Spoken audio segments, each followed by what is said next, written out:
La tierra roja del Negev se resquebrajaba bajo un cielo tachonado de estrellas que, siglos antes de que Brueggemann teorizara sobre la lucha del alma o Finkelstein cartografiara las rutas caravaneras de Edom, ya guardaban el secreto de dos gemelos destinados a desgarrar el vientre de la historia. Jacob, el Akeb, Talón, y Esaú, el Adom, rojo, no eran meros hijos de Isaac y Rebeca bajo el calor de las tiendas. Eran arqueologías vivientes, el pastor que calculaba cosechas en tablillas mentales y el cazador cuyos pasos resonaban como tambores de guerra en los wadis del Seir. En esta arena narrativa, donde el viento del desierto arrastra ecos de contratos hititas y susurros de terafines domésticos, seguiremos las huellas de Frank Moorcross descifrando el verbo vayetse, y vendió. Esa transacción que resonó desde los archivos de Mari hasta los algoritmos de Wall Street. Mientras las lámparas de las excavaciones de Tel Beersheba iluminan huesos de gamo carbonizados, restos de festines que quizás inspiraron el guiso rojo. La historia, como un ostracón hallado en Arad, exige ser leída en clave de paradoja. ¿Cómo un relato de engaño prenatal llegó a definir identidades nacionales? Al final de este viaje, cuando la luna nueva, esa Rosh Yodesh que los redactores del exilio asociaron con renovación, se alce sobre los hornos de cerámica de Tel Halif, no solo habremos diseccionado un texto, habremos caminado, como Carol Meyers entre los restos de Dan, por los mercados donde se comerciaban lentejas, promesas y traiciones. ¿Qué seduce hoy más que una primogenitura? ¿Acaso los likes, las criptomonedas o las tierras disputadas? El desierto, testigo de pactos rotos y bendiciones robadas, aún guarda la respuesta en sus grietas. El pergamino se desplegaba como una serpiente de tinta bajo la luz temblorosa de una lámpara de aceite en el scriptorium de Tiberíades, donde los masoretas del siglo IX trazaban sus teamim sobre el texto sagrado. La frase Welech Toledot Yitzhak, estas son las generaciones de Isaac, emergía no como mera división editorial, sino como un portal. Jan Gertz y Konrad Schmidt, cuyos nombres hoy resuenan en los corredores de Heidelberg, habrían reconocido en esa fórmula un mecanismo literario tan vital como las costuras de un odre. Cada Toledot unía relatos como eslabones de una cadena que ascendía desde el polvo de Megiddo hasta los salones de Salomón. En la penumbra de una tienda beduina, donde el viento del Negev acaricia fragmentos de papiro, imaginemos al redactor yavista tejiendo su trama, la Bécora, primogenitura, término que Rolf Rentorf diseccionó como contrato social revestido de sacralidad, no era un mero derecho legal. Era un imán narrativo, un objeto que atravesaba generaciones como la daga de bronce encontrada en Tel Dan. El verbo vayetse, y vendió, con su raíz MKR que resuena en las tablillas de Ebla, convertía la transacción de Esaú en un eco de tratos comerciales cananeos, donde hasta los dioses negociaban herencias. La cueva 4 de Qumran exhala humedad. Allí, entre los fragmentos del 4Q Gem B, el nombre Yaakov, Jacob, se alza en letras paleo-hebreas, cada trazo un guiño al Akev, talón, que lo definió desde el útero. Robert Alter, sentado en su estudio de Berkeley con una edición crítica de la Biblia stuttgartensia, habría sonreído ante el juego entre Adom, rojo y Edom. No simple etimología popular, sino una profecía lingüística que manchaba de lentejas el destino de un pueblo. Hasta el verbo Vai Yitrotsatsu se empujaban, que Horst Sivas vinculó a raíces protosemíticas, evoca el forcejeo de dos naciones en el vientre de Rebeca, un Misenabaim de guerras futuras talladas en fonemas. En la biblioteca de Alejandría, donde los traductores de la Septuaginta vertieron el tetragramatón al griego, Rebeca se convirtió en Raguel. La preposición añadida en Eporeute Pithestai para Kyriou fue a consultar al Señor, detalle que Emanuel Toff analizó en sus estudios sobre variantes textuales, no era error de copista, sino un intento helenístico por domesticar lo divino, como los capiteles jónicos que coronaron los templos de Samaria. Mientras, en el Pentateuco samaritano, la profecía del versículo 23 adquiría el tono irrevocable de un decreto asirio, reflejando lo que David Carr llamó teologías en competencia, Yahvé como Rey celestial cuyos edictos, como los muros de Jericó, no admitían fisuras. El mundo de aquella época, Crónicas de un desierto en llamas. El sol del Negev fundía el horizonte en un crisol de bronce. Sobre las dunas que hoy Herzog excava con su cepillo de arqueólogo, las sombras de Isaac y Rebeca se alargaban siglos antes de que Finkelstein y Kitchen iniciaran su duelo académico en las páginas de Journal of Near Eastern Studies. ¿Eran las tiendas de los patriarcas vestigios del Bronce Medio, como sugiere Kitchen señalando los archivos de Mari, o espejos literarios del Hierro I, cuando las tribus de Israel tejían su identidad entre las ruinas de Hazor? La arena, indiferente a los debates, guardaba secretos bajo estratos de tiempo superpuestos como pergaminos en una jenizá. El reloj de arena de los patriarcas. En el laboratorio del Instituto Oriental de Chicago, donde una tablilla de Nussi yace junto a un ostracon de tel en Nasbe, el tiempo se fractura. Israel Finkelstein, con su cronología ajustada al carbono 14, señala los hilos de almacenamiento del hierro II en Beersheba. Israel Finkelstein dice, señalando un mapa, aquí es donde el redactor deuteronomista proyectó su pasado idealizado. Pero Kenneth Kitchen, desde su escritorio en Liverpool, replica con fotos de sellos cilíndricos mesopotámicos. Kenneth Kitchen dice, el mohar, precio nupcial de Génesis 24:53, tiene más parentesco con las tablillas de Al-Alak que con los impuestos de Salomón. Thomas Romer, fumando un Gauloise en el Collège de France, susurra, ¿y si ambos tienen razón? La memoria no conoce estratigrafías. En la sala de tablillas del British Museum, donde el Enuma Elish comparte vitrina con un papiro del cuento de los dos hermanos, Peter Machinist traza conexiones invisibles. Miren, dice señalando un fragmento de la disputa entre el verano y el invierno, Emesh y Enten son Esaú y Jacob, en clave cósmica. Donald Redford, pasando sus dedos sobre un jeroglífico egipcio, objeta, Donald Redford Go. Pero en Memphis la rivalidad termina en reconciliación. La Biblia prefiere cicatrices que sangran por generaciones. Mientras, en un rincón, Joseph Blenkinsop sostiene un contrato hitita de primogenitura. En Nussi se vendían derechos, pero aquí, toca el versículo 34, se trafica con destino. El tel de Beersheba exhala humo de lentiscos. Zeev Herzog, con su sombrero de ala ancha, levanta un cántaro del hierro oídos. En este recipiente, murmura, alguien cocinó lentejas como las de Esaú. Daniel Zohari, arrodillado entre semillas carbonizadas, confirma, cada legumbre aquí es un testigo. El rojo del guis no era metáfora. Las lentejas del Negev sangran al cocerse.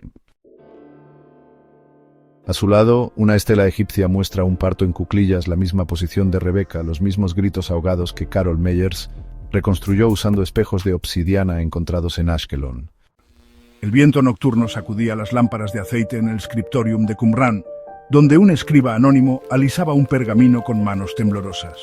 Jan Fockelman, observando desde las sombras con su ejemplar anotado de Narrative Art in Genesis, habría reconocido en los 3 actos de la historia, esterilidad, oráculo, traición, la estructura tripartita de un drama griego, pero tejido con hilos de lana beduina. Cada verso, un nudo en el telar narrativo que Klaus Westermann llamó la alfombra voladora de las genealogías. En el verso 21, donde Isaac ruega a Yahvé frente a su mujer, el texto hebreo estalla en un catal consecutivo. Esa forma verbal que Fockelman compara con un plano secuencia cinematográfico, arrastrándonos desde la esterilidad al útero preñado de Rebeca. La profecía del verso 23, 2 naciones hay en tu seno, no era mero diálogo divino, era una bomba narrativa que, como señaló Thomas Romer en su La Genèse, dejaba cicatrices en la trama que sangrarían hasta el destierro de Edom en Abdías 1:18. Entre las columnas rotas del templo de Ugarit, donde los mitos de Baal y Anat yacen fragmentados, Ronald Hendel desentierra un paralelo. Las etiologías bíblicas, murmura, no explican nombres, sino que los cargan de profecía. Mientras, en la biblioteca de Alejandría, un traductor de la Septuaginta tropieza con el Toledo, generaciones de Isaac, preguntándose si clasificarlo como genealogía o epopeya. Klaus Westermann, desde su cátedra en Heidelberg, responde con un suspiro: es ambas, un árbol genealógico que echa raíces en el barro de la épica. Robert Alter, en el jardín de su casa en Berkeley, traza círculos con tiza roja alrededor de las palabras Adom, rojo, y Becora, primogenitura. Miren, dice a sus alumnos, cada repetición es un latido que anticipa el clímax del capítulo 27. Meir Sternberg, fumando en pipa junto al mar de Galilea, añade: la ironía no está en que Esaú venda su destino por lentejas, sino en que el narrador nos haga cómplices del engaño. Mientras Adele Berlin desenreda los hilos de Sade, campo, palabra que teje una red desde los pastizales de Esaú hasta los campos de Buz, donde Ruth espigará. En una taberna de Jerusalén, David Carr dibuja en una servilleta los paralelos entre Rebeca y Sara. La esterilidad, dice, es el útero literario donde nacen los milagros. Michael Fishbane, en la mesa contigua, interrumpe: y la bendición robada de Jacob no es plagio, sino midrash intrabíblico. Afuera, Ernst Knauf señala el camino a Petra. Cada caravana edomita que pasa, murmura, es un eco del plato de lentejas que Esaú tragó sin masticar. El calor asfixiante de la tienda de Isaac olía a cordero asado y tensiones reprimidas.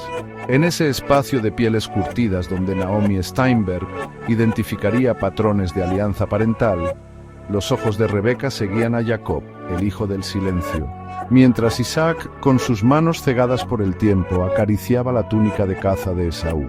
Fuera, en el mercado de Harán, las caravanas transportaban no solo especias, sino los códigos no escritos de endogamia que Frederick Lehmann rastrearía siglos después en tablillas de terracota. En una esquina de la tienda, un telar vertical, como los encontrados en Beida, Jordania, tejía lana teñida de rojo edomita. Cada hilo, un símbolo de las alianzas que Zion Sevit descifró en su The Religions of Ancient Israel.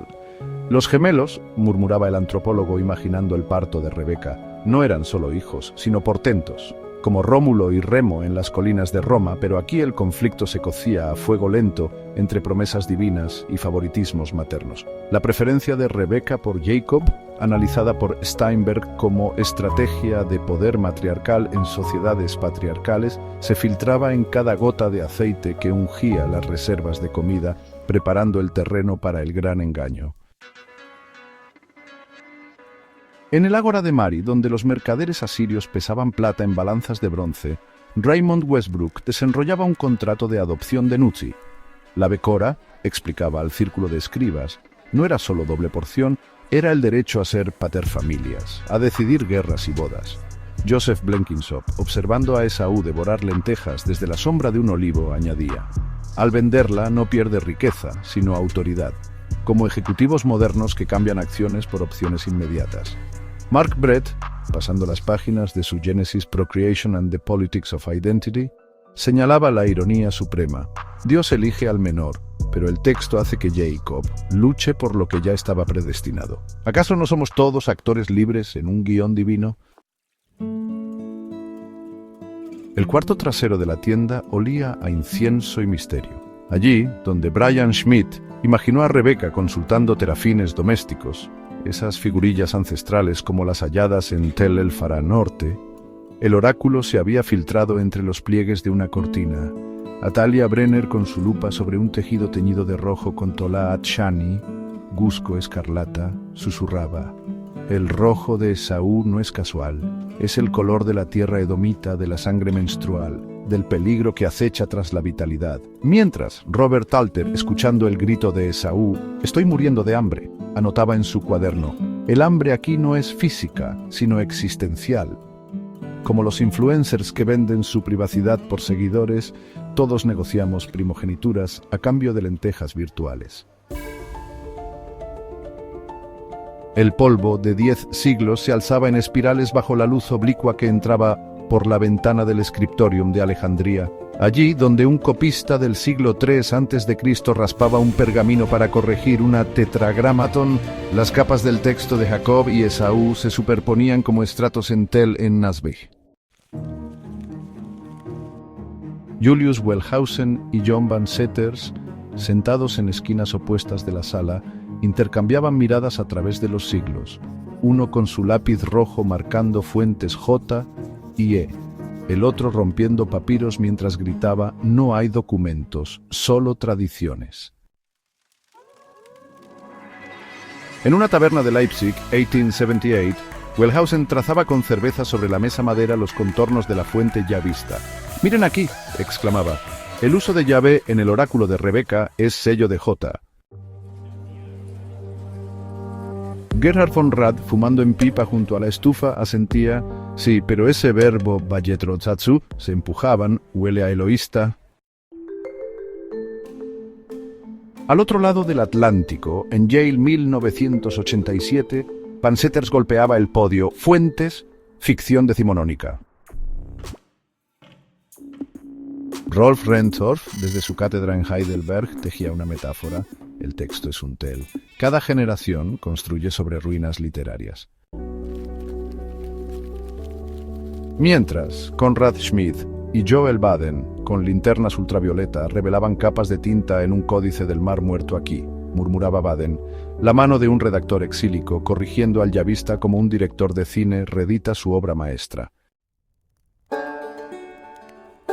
Alrededor de un fuego en el desierto de Tema, donde caravanas edomitas intercambiaban especias y relatos, Erhard Blum imaginaba a un narrador beduino contando la rivalidad de dos hermanos. Así nacen los mitos, pensaba, en el crujir de las llamas y el cruce de rutas comerciales. Siglos después, en el Palacio de Jerusalén durante el reinado de Josías, Thomas Romer veía a un escriba real insertar la mención de Edom. Necesitaban explicar por qué esos vecinos del sur, los de las minas de cobre, nos odiaban. Israel Finkelstein, arrodillado en las ruinas de Arad, levantaba un ostracón. Este grafito del siglo VIII a.C. menciona a Edom. La historia se volvió profecía retroactiva. David Carr, en Babilonia 586 a.C., juntaba fragmentos del Génesis como quien rearma un jarrón roto. «El exilio no destruyó las tradiciones», murmuraba. «Las hizo portátiles, como semillas en turbante de un refugiado». En la corte de Herodes, el Grande, donde mosaicos edomitas y judaicos competían en el suelo, Naomi Steinberg señalaba un fresco de Jacob y Esaú. «Miren», decía a sus estudiantes, «el menor domina al mayor, como los asmoneos sobre los seleucidas». Mark Brett, junto a la piscina de Siloé, escribía en su tablilla de cera: «La elección divina del menor no es teología, es propaganda para una monarquía en crisis». Afuera, en el mercado del Cardo, un vendedor edomita pregonaba: «lentejas rojas, como las que vendió nuestro ancestro». Konrad Schmid, comprando un puñado, reflexionaba: «Cada generación reescribe el guiso. A veces Esaú es víctima, a veces villano. Depende de quién controle el relato». El manuscrito de Alepo brillaba bajo la luz fría de un laboratorio moderno, sus letras desvaneciéndose como los ecos de 1000 debates. En sus márgenes, donde generaciones de masoretas, rabinos y eruditos habían dejado sus huellas, se leía la historia de una historia, Jacob y Esaú, como prismas que refractaban cada época, cada obsesión, cada miedo. En el Scriptorium de Alejandría, año 40 después de Cristo, Filón trazaba alegorías con tinta de sepia. Jacob es el alma ascética, murmuraba. Esaú, la carne que clama por guiso. A sus espaldas, en una sinagoga de Qumrán, un esenio copiaba el documento de Damasco. Los hijos de la luz, Jacob, lucharán contra los hijos de las tinieblas, Esaú en el fin de los días. Siglos después, en una yeshivá de Babilonia, Rashi se inclinaba sobre el Bereshit Rabba. ¿Por qué Rebeca consultó a Dios? Porque sintió a las naciones guerrear en su vientre, como Roma y Persia en nuestros tiempos. Mientras, Agustín de Hipona, en su celda de Cartago, tallaba en cera. Jacob es la ciudad de Dios. Esaú, la terrena, y su cabello rojo, el fuego de la herejía. Stephen Haynes, observando desde el siglo XXI, susurraba: «Cuidado, padre, tu tipología alimentará pogromos». El aula de la Universidad de Gotinga, 1885, olía a tabaco y polémica. Julius Wellhausen, con su barba blanca como un profeta laico, señalaba un diagrama de fuentes J y E. El yavista convirtió una leyenda tribal en teología nacional. En la última fila, un joven Martin Knott tomaba notas frenéticas. Sí, pero ¿y si las tribus crearon el relato para unirse? Saltamos a 1983. Robert Alter, en un salón de Berkeley con vistas al Golden Gate, leía en voz alta: Esaú era hombre de campo. Ven, no es historia, es caracterización literaria. Meir Sternberg desde Tel Aviv replicaba por teléfono: pero la ironía narrativa aquí es tan calculada como un misil israelí. Afuera, en una protesta en El Cairo, Bradley Crowell gritaba: esta historia justificó la colonización de Edom. ¿No ven que Esaú es el otro demonizado?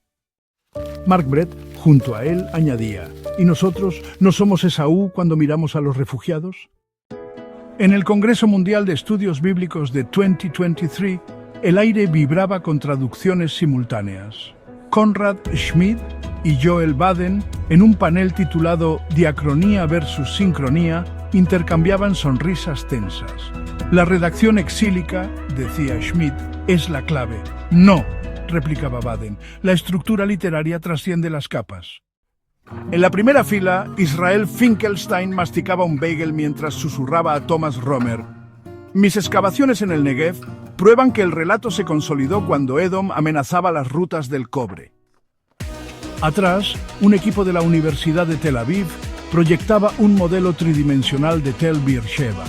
Las lentejas del hierro, dos tenían hierro. ¿Simbólico, no?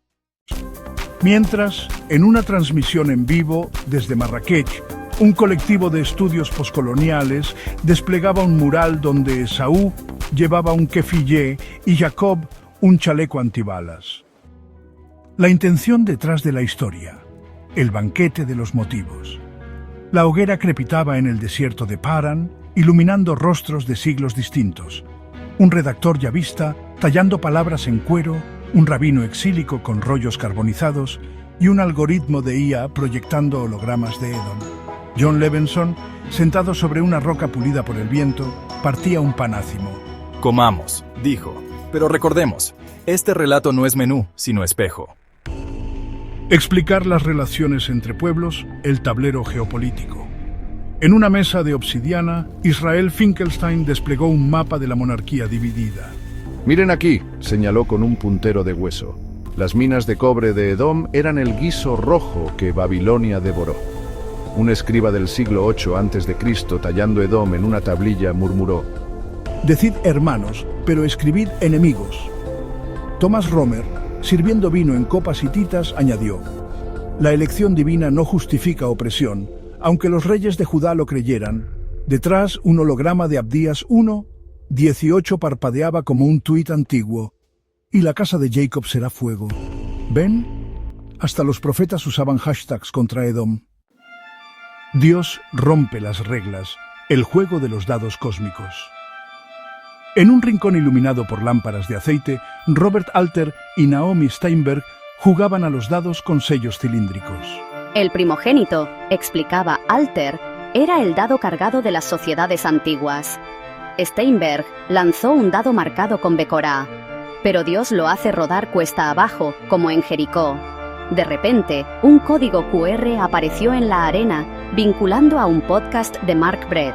Dios no sigue algoritmos, pero los redactores bíblicos sí. El menor puede ganar si sabe apostar. Identidad en el exilio. El espejo roto de Babilonia. Entre las ruinas de un zigurat, un grupo de exiliados judíos encendía lámparas con aceite edomita. ¿Quiénes somos?, preguntó uno, mirando el reflejo en un espejo de bronce. Jacob, el tramposo bendito. Conrad Schmid, pasando páginas de un códice carbonizado, respondió: no, somos el Bayetze, y vendió, convertido en Bayetze. Y salió. En una pantalla táctil antigua, un meme mostraba a Jacob cruzando el Jabbok con un maletín. David Carr, ajustando sus gafas de realidad virtual, murmuró: "El exilio no es lugar, es estado mental". Valores en juego, lentejas versus legacy. En el mercado de Beersheba, un chef del hierro 2 servía guiso rojo en cuencos de cerámica. «¡Una primogenitura por ración!», gritaba.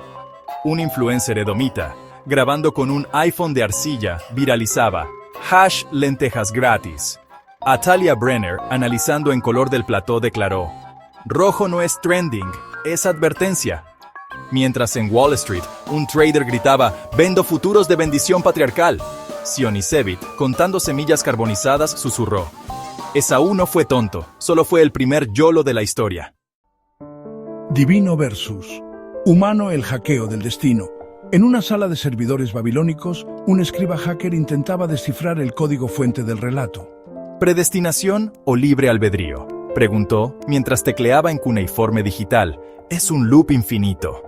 Agustín de Hipona, en una ventana emergente, comentó: "Gracia versus pecado original". Un rabino de Qumrán, corrigiendo el texto con tinta UV, replicó: "No, es tikkun olam, reparar el mundo". Y Jacob tenía bugs por corregir. Fuera, en el desierto, un ángel wrestleteaba con un robot de IA. ¿Nombre o algoritmo? Dímelo. Reflexión final. El guiso que nunca enfría. La luna sobre el Negev iluminaba a los comensales dispersos. Finkelstein recogiendo lentejas carbonizadas, Alter subrayando un códice digital y un niño edomita vendiendo pulseras con el hashtag Justicia para Esaú. John Levenson, mirando el cielo estrellado, concluyó: "Esta historia no es espejo, es prisma". Hoy, cuando las naciones tuitean amenazas en vez de tallarlas en estelas y las primogenituras se compran con criptomonedas, el relato persiste. ¿No somos todos Rebecas, consultando oráculos en Google? ¿O Esaús, vendiendo privacidad por likes? La próxima vez que ordenemos un guiso rápido en Uber Eats, recordemos: cada elección es un becora negociado. El texto: viejo zorro del desierto, ríe entre líneas. La próxima crisis de identidad, el próximo conflicto fratricida, ya están cocinándose. Y así, entre excavaciones arqueológicas y guerras de memes, el cuento de Jacob y Esaú sigue hirviendo en la olla de la historia. Como dijo Robert Alter al cerrar su portátil ancestral: "El único spoiler es que nunca dejaremos de releernos en él". El Jabbok, testigo milenario, fluye hacia TikTok.